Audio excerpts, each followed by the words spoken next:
की वाणी दीपा छिब्बर की जुबानी। गुरु जी की प्यारी संगत को जय गुरु जी के चरणों में कोटि कोटि प्रणाम। ओम नमः शिवाय, शिव जी सदा सहाय। ओम नमः शिवाय, गुरु जी सदा सहाय। संगत जी, आपको पता है आज जन्माष्टमी वाले दिन गुरु जी ने मुझे इतनी रात को एक ये थॉट दिया कि जो भी संगत ये सत्संग सुनेगी उसके घर में, उसके परिवार में, उसके जानने वालों में जहाँ भी छोटी संगत की कमी है वो मैं पूरी करूँगा। छोटा कान्हा अगले जन्माष्टमी से पहले आपके घर आएगा। अगर आपको ज़रूरत है, आपको लगता है मेरे परिवार में किसी को ज़रूरत है, मेरी बच्ची, भतीजी, भांजी, मेरी बहू, किसी के लिए भी आप जब ये सत्संग सुने तो उस समय आप अपने दिल में उस इंसान का नाम लें। आप जैसे आपको पता है कि मेरी बेटी है, उसका नहीं हो रहा तो आप बेटी का नाम भी ले सकते हैं, दामाद का नाम भी ले सकते हैं। आपकी बहू का नहीं हो रहा तो आप बेटे का नाम भी ले सकते हैं और बहू का भी, दोनों हस्बैंड वाइफ का नाम भी ले सकते हैं और एक का भी नाम ले सकते हैं। और गुरु जी के सामने बैठकर 108 बार मंत्र जाप करें। अगले जन्माष्टमी तक वो छोटी सी संगत गुरु जी की कान्हा के पास होगी, यानी कि कान्हा के साथ कान्हा का बर्थडे मना रही होगी। छोटा सा संगत जरूर आएगी। ये गुरु जी ने अगर बुलवाया है तो ये सिर्फ बुलवाया नहीं है, ये मैसेज आप तक पहुंचाया है। देखिए संगत जी, गुरु जी जो बुलवाते हैं और जो गुरु जी सत्संग जिसको सुनवाते हैं उसका कल्याण करने के लिए ही सुनवाते हैं। आज शायद आपको लगे कि मेरे परिवार में तो ऐसा कोई नहीं है, लेकिन आने वाले टाइम में हो सकता है आपको पता चले। तो आपने करना क्या है, गुरु जी के सामने बैठकर नाम लेकर 108 बार मंत्र जापी तो करना है। आप जिसके घर में छोटी संगत की उम्मीद कर रहे हैं, आप उसके नाम से जैसे ये करेंगे आप हैरान हो जाएंगे 3 महीने के अंदर वो रिजल्ट देखकर। और वो परिवार जहाँ पे छोटी संगत हो, वो गुरु जी को माने ना माने, जन्माष्टमी के त्योहार को तो सब मानते हैं, तो वो छोटी संगत के साथ कान्हा के चरणों में अपना हाजिरी ज़रूर लगाएं। आप मंदिर नहीं जा सकते, छोटा बच्चा है, मंदिर नहीं लेके जा सकते, आप घर में ही उसको माथा टिकाएं। ये सब बातें आपने याद रखनी है कि उस छोटी संगत को कान्हा जी के पास लेकर जाना है। अपने घर में कान्हा जी हैं तो उनके चरणों में उसको रखना है, आशीर्वाद दिलवाना है। आप ये जन्माष्टमी पे भी कर सकते हो, उससे पहले भी कर सकते हो, जब छोटी संगत आ जाए। तो आज गुरु जी ने बहुत प्यार से सबके लिए राधे राधे भेजा है।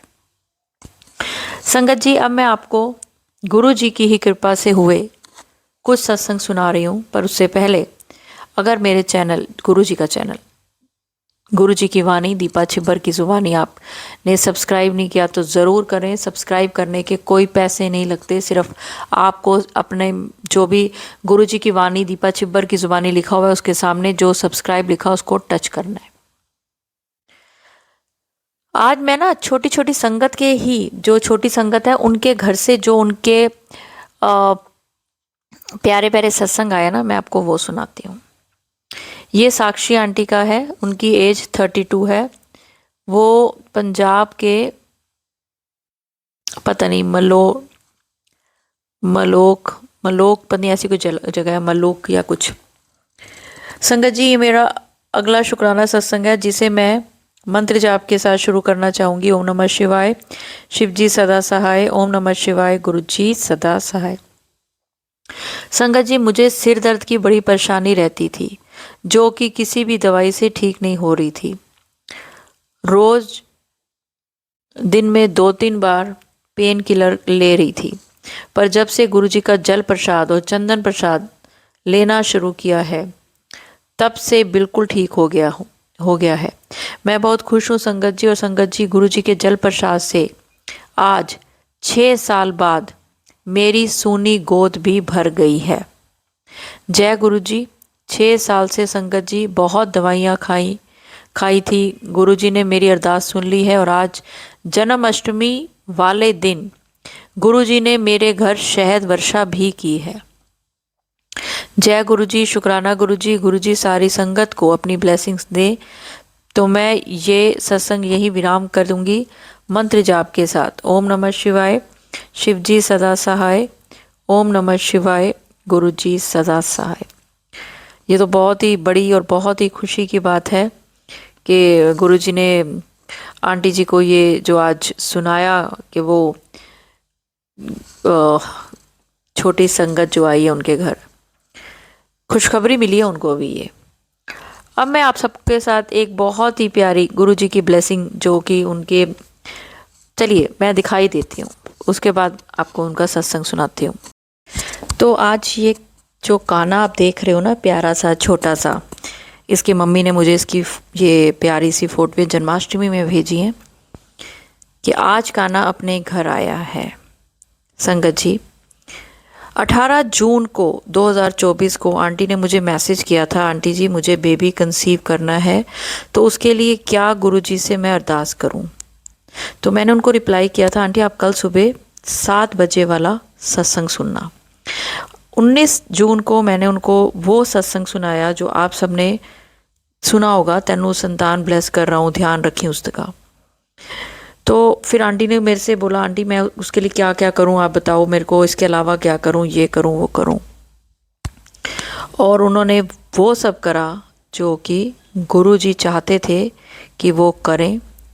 और वो बहुत थैंकफुल थी गुरुजी की, ग्रेटफुल थी कि गुरुजी उनकी ज़िंदगी में है और गुरुजी वो चमत्कार कर रहे हैं कि उन्होंने फिर नवंबर में मुझे बताया कि आंटी मैंने कंसीव किया हुआ है, और गुरुजी की वजह से और आपकी वजह से। मैं तो कुछ भी नहीं हूँ, मैं तो एक गुरुजी की छोटी सी संगत हूँ, लेकिन उन्होंने ऐसा लिखा, मैं आपको वो चीज़ बता रही हूँ कि गुरुजी ने उनको कंसीव भी करा दिया जल्दी से 2-3 महीने में। क्योंकि जब आप गुरुजी पे विश्वास करते हैं, जब आप गुरुजी को मानते हैं कि गुरुजी मेरे को ये चीज़ दे देंगे, मुझे मांगनी नहीं पड़ेगी, तो गुरुजी अपने आप दे देते हैं। तो आंटी ने मुझे नवंबर में बताया और वो बिल्कुल वैसे ही उपाय करती रही जैसे गुरुजी ने बुलवाया। तो 27 अप्रैल को ये छोटा सा प्यारा सा काना हुआ, लेकिन ये बहुत वीक था, इसको डायरिया और वॉमिटिंग रुक नहीं रही थी, दूध इसको सूट नहीं कर रहा था। और इसकी मम्मी मेरे साथ रेगुलर टच में थी, आंटी अब मैं क्या करूं, अब मैं क्या करूं, और बहुत परेशान रहते थे। पर मुझे पूरा विश्वास था कि ये जल्दी से ठीक होके घर आ जाएगा। अगर ये कुछ भी इसको प्रॉब्लम है तो गुरुजी बैठे हैं, और ये गुरुजी ने दिया है तो वो इसकी लंबी उम्र देंगे, इसको स्वस्थ देंगे, सब करेंगे। तो उन्होंने बोला कि आंटी जी गुरुजी की ब्लेसिंग से कृष्णा जी घर आए हैं। तो मुझे जैसे ही मैंने ये पिक देखी तो मेरा मन करा कि मैं ये सबके साथ शेयर करूं। तो संगत जी, आज जो भी संगत ये सत्संग सुनेगी, जब भी सुनेगी, ज़रूरी नहीं है कि आपने जन्माष्टमी वाले दिन या जन्माष्टमी के आसपास सुने, जब भी आपके पास ये सत्संग आएगा, ये तभी आएगा जब आप गुरुजी की प्यारी सी छोटी सी संगत को गुरुजी आपको ब्लेस करने वाले होंगे। जिस भी आपके फैमिली मेम्बर के लिए आप अरदास करेंगे, गुरुजी वो ज़रूर पूरी करेंगे। तो चलिए संगत जी, अब मैं आपको एक आंटी जी का बहुत ही प्यारा शुक्राना सत्संग सुनाती हूँ। जय गुरुजी, शुक्राना गुरुजी, अनंतम अनंतम शुक्राना गुरुजी। दीपा आंटी, मुझे आपके सत्संग इतने अच्छे लगते हैं, इतने अच्छे लगते हैं, मैं आपको बता नहीं सकती हूँ। मुझे अभी थोड़ा टाइम हुआ है, 2 मंथ ही हुए हैं गुरुजी के साथ जुड़े हुए। पहले मैं सत्संग सुनती थी, पर उनमें सत्संग का ऐसे ही जैसे वो खुलता है ऐसे डरावने डरावने आते थे कि लगता था कि नहीं सारे सुनने। एक दिन ऐसे ही, अभी मुझे 1 वीक ही हुआ है अभी आपका सत्संग सुनते हुए। तो आपका सत्संग जब आपका आया तो मैंने वैसे चलो खोल के देख लिया, मैं चल ये भी देखती हूँ। देखा मुझे, आप यकीन नहीं मानोगे, आपके सत्संग में ऐसा लगता था जैसे पता नहीं जो मेरे दिल की बात है ना वही आप बात कर रहे हो। अब तो मुझे ऐसा होता है कि जैसे मैं रात को सो रही हूँ, सुबह उठ रही हूँ, जैसे भी होता है मैं सबसे पहले फ़ोन उठा के यही देखती हूँ, दीपा आंटी का कोई सत्संग आया कि नहीं आया। मेरे मन में, क्योंकि मुझे पता है कि मेरे मन में जो बातें उठ रही हैं, जो सवाल उठ रहे हैं, उनका जो आंसर है वो आपके सत्संग से ही मुझे मिलेगा। अच्छा, शुक्राना। मैं अपने आप सबके सामने अपना एक शुक्राना सत्संग शेयर करना चाहती हूँ दीपा आंटी जी। मैं ना ऐसे ही लेटी हुई थी, जैसे मैं टीचर हूँ, तो मैं स्कूल से आई तो मैंने फ़ोन चेक करने लग गई, तो उसमें ना बड़ा एक अजीब सा था मैसेज, सत्संग था वो। तो मैंने सुना तो मैं चलो लेट गई, थोड़ा मन परेशान था। तो अब मानोगे संगत जी, मैं जैसे लेटी ना, और मुझे लग रहा है जैसे ना मैं उठी हुई थी, मैं सोई नहीं हुई थी। मैंने अपनी ब्रेस्ट में ऐसी आँख लगी तो मुझे ऐसा फ़ील हुआ जैसे ना मेरी ब्रेस्ट के ऊपर इतनी मोटी मोटी 2 गिल्टियाँ हैं, इतनी बड़ी बड़ी। मैं इतना घबरा गई, डर के मारे। मैं कहा हाय ये क्या हो गया, क्योंकि मेरे हस्बैंड यहाँ नहीं थे, मेरे हस्बैंड केदारनाथ गए हुए थे। तो मैं हाय मैम, मैं क्या करूँ क्या करूँ क्या करूँ, किसको बोलूँ किसको बताऊँ, इतनी मोटी मोटी इतनी बड़ी बड़ी गिल्टियाँ वो मेरे ब्रेस्ट पर।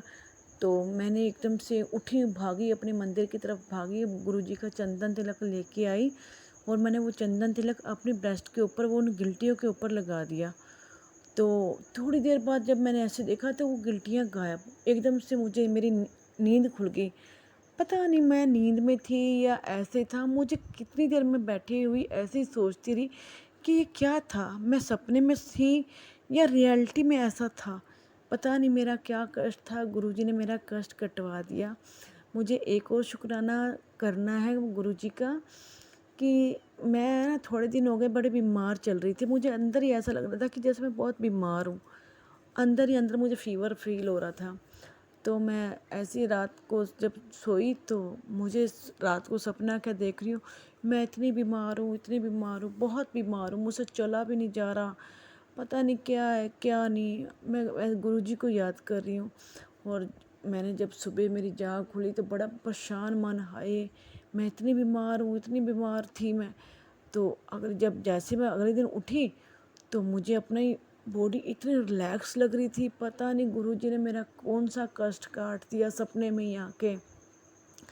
मैं जितना शुक्राना गुरुजी का करूँ ना उतना शुक्राना कम है। अगर मैं सारा दिन भी बैठी रहूँ ना तभी उनके शुक्राने के लिए जो शब्द नहीं मैं बता सकती कि उनकी कितनी असीम कृपा है। उन्हें जिसने भी दिल से याद किया ना, वो हमेशा अपने बच्चों के पास रहते हैं। और मुझे एक सत्संग और शेयर करना है। मैं जैसे पूरा सावन का महीना शिवालय जाती थी, मंदिर जाती थी जल अर्पित करने के लिए। तो मैं आज भी जैसे आज गई, तो मैं ना आज वैसे ही मंदिर में, कोई हमारे यहाँ पर मंदिर में लेंटर डल रहा है, बहुत चारों तरफ मिट्टी धूल ऐसा था। तो मैं जाती हूँ, मेरा जैसे डेली का रूटीन था। मैं मंदिर शिवालय गई हूँ, शिवालय के अंदर प्रवेश करते तक कुछ भी नहीं था अंदर। जैसे मैं बैठी और मैंने ना अंदर शिवालय के अंदर जाती, मेरे ना एक ये था कि जैसे मैं बोलती हूँ यही मेरे मुंह से निकलता है, ओम नमः शिवाय शिव जी सदा सहाय, ओम नमः शिवाय गुरु जी सदा सहाय। मैं मानोगे संगत जी, मैं हमेशा यही मंत्र जाप करती थी। मैं ये मंत्र जाप कर रही थी, और एक मेरे पास ना वाइट कलर के गुरुजी का स्वरूप है, बिल्कुल छोटा सा ब्रेसलेट टाइप ही स्वरूप है उनका, कोई बड़ा स्वरूप नहीं है मेरे पास। तो वही वाइट कलर की छोटी सी तितली शिवालय के ऊपर बैठी हुई, मैं देख के हैरान हो गई। मैं कहा अभी तो यहाँ पर कुछ भी नहीं था, बिल्कुल सब कुछ साफ था, तो ये छोटी सी तितली कहाँ से आई। बस मेरे मन में तो इतनी खुशी, मैं गुरुजी से बोली गुरुजी आप हो ना, गुरुजी आप हो ना, सच बोलो गुरुजी आप हो ना। तो ना वो बटरफ्लाई अपने पंख को ना ऐसे हिलाने लग गई। मैं क्या हाय आज मुझे मेरे गुरुजी मुझे मिलने के लिए आए हैं। मैं कितनी देर शिवालय में बैठी रही उनको देखती रही, निहारती रही। मैं इतनी अपनी खुशी मैं आप सबको बयान नहीं कर सकती। बहुत बहुत बहुत मुझे आनंद आया, बहुत मज़ा आया, बहुत अच्छा लगा। शुक्राना गुरुजी मुझे अपने दर्शन देने के लिए, शुक्राना शुक्राना शुक्राना, अनंतम अनंतम अनंतम शुक्राना गुरुजी। और दीपा आंटी जी, आपके सत्संग बहुत अच्छे होते हैं, बहुत अच्छे होते हैं। एक आपका सत्संग किसी के जीवन को बदल देता है, वो उनमें से एक मैं हूँ। मेरे जीवन को बदला उसने। मैं अपने जीवन का अगर मेरे अंदर कोई सवाल आता है या जवाब ढूंढने के लिए मैं इधर उधर भड़कना नहीं पड़ता। मैं हमेशा अपना फ़ोन उठाती हूँ और देखती हूँ कि दीपा आंटी का कोई मैसेज आया है, उनका सत्संग आया है, उसमें मेरे आंसर होंगे। शुक्राना शुक्राना शुक्राना गुरुजी, शुक्राना गुरुजी, आपने दीपा आंटी जैसी एक नाइस पर्सन को हमारे बीच में भेजा जो हमारे सवाल है उसका आंसर देते हैं। थैंक यू दीपा आंटी जी, और शुक्राना शुक्राना शुक्राना गुरुजी। ओम नमः शिवाय, शिव जी सदा सहाय। ओम नमः शिवाय, गुरु जी सदा देखिए, सहाय। गुरुजी आपके संकट सिर्फ सपने में नहीं काटते, आप सत्संग जब सुन रहे होते हो ना तब भी काट देते हैं। तो आंटी ये जो आपने बोला है ना, ये ज़रूरी नहीं है कि ये गुरुजी ने आपका ही संकट टाला है। जो संगत ये सत्संग सुन रही है उसको तो पता भी नहीं है कि वो सत्संग सुनते सुनते कितना बड़ा कल्याण करवा लिया गुरुजी से। आज गुरुजी बड़े अच्छे मूड में कह रहे, जेड़ा जेड़ा सत्संग सुनेगा ना, ऐ समझ ले उदा कल्याण होंदा ही जाएगा, होंदा ही जाएगा। उन्होंने मैं इन्नियां चीज़ां देंदा पिया वां, बिन मंगे मोती मिले, मांगे मिले ना भीख। तो आज आपको बिन मांगे बिन बोले गुरुजी झोलियां भर रहे हैं। एक छोटा सा प्यारा सा ये देखो, जिनके घर में छोटे प्यारे से ऑलरेडी संगत है ना, उसको सद्बुद्धि भी गुरुजी दे रहे हैं, अच्छी सेहत दे रहे हैं, अच्छा आगे भविष्य दे रहे हैं। बच्चियां दी चिंता ना करो, वड्डियां दी चिंता ना करो, अपनी चिंता ना करो, मेरी चिंता ना करो, खुश रहो, हर वेले मंत्र जाप करो ते मस्त रहो। सोचो मेरा साडा प्यो बैठा होया साडे वास्ते, सोचण वास्ते, करन वास्ते, असी क्यों फिक्र करनी। छोटे जे बच्चे बन जाओ, जिवें छोटा जिहा बच्चा होंदा ना, जिथे जिथे हो जाता पिछे पिछे माँ प्यो चले जाते हैं, इनू लग ना जाए, गिर ना जाए, डिग ना पए, इनू भूख लगी इनू खिला दिओ, इनू ठंड लगती पई होगी कपड़े पहना दिओ। तो मैं तुहाडा उंज ध्यान रखना चाहता वां, तुसी बेफिक्र रहो। छोटे बच्चे वक्कन अपनी जिंदगी नू बिल्कुल तुसी इंज सोचो कि साडा प्यो बैठा है, सानू फिक्र करने की लोड़ ही नहीं। एक 2 साल के बच्चे वक्कन अपने आप नू सोचो, तो दुनिया तुहाडे वास्ते कुछ नहीं करेगी, तो तुहाडे बारे की सोचती पई है, की कहंदी पई है, की करेगी, वो भी छड्ड दिओ। क्योंकि जिद्दी जेड़ी नीयत है वो करेगा ही करेगा, लेकिन तुहाडे उत्ते उस चीज़ का असर नहीं होएगा। ऐसा दी ऐदी श्योरिटी मैं देना वा। तुहानू डर लगता ना कि फलाना मेरे बारे ऐ ना कह दे, वो टिमका ऐ ना कह दे, कहण दिओ, मैं बैठा वां, मैं तुहाडे उत्ते कोई इल्ज़ाम नहीं लगन देवांगा, मैं तुहाडियां कोई इज्जत खराब नहीं होण देवांगा। मेरे बच्चे हो तुसी। दूजा तुहाडे बारे की कहंदा पिया उहदी फिक्र ना करो, क्योंकि अजकल किसी दे कोल टाइम नहीं है कि कोई किसी दी गल बहुत दिनों तक याद रखे, या कोई दूसरा के पीछे आपसे कोई बिगाड़ ले। कोई नहीं बिगाड़ता किसी के पीछे। अगर कोई आपके बारे में किसी को बुरा बोल भी देगा ना, लेकिन आपकी उससे अच्छी बनी हुई होगी ना, तो वो आपसे उन चीज़ों के लिए कभी भी रिश्ता नहीं ख़राब करेगा। बेफिक्र रहो, क्योंकि गुरुजी हैं फ़िक्र करने के लिए हमारी। तो चलिए संगत जी, अगर सत्संग अपलोड करने में मुझसे कुछ भी गलती होगी हो तो गुरुजी मुझे माफ़ करें। और मंत्र जाप के साथ मैं अगले सत्संग की ओर बढ़ूंगी और चाहूँगी कि आप सब भी मेरे साथ ज़रूर बोलें। ओम नमः शिवाय, शिवजी सदा सहाय। ओम नमः शिवाय, गुरुजी सदा सहाय। जय गुरुजी, शुक्राना गुरुजी, अनंतम अनंतम शुक्राना।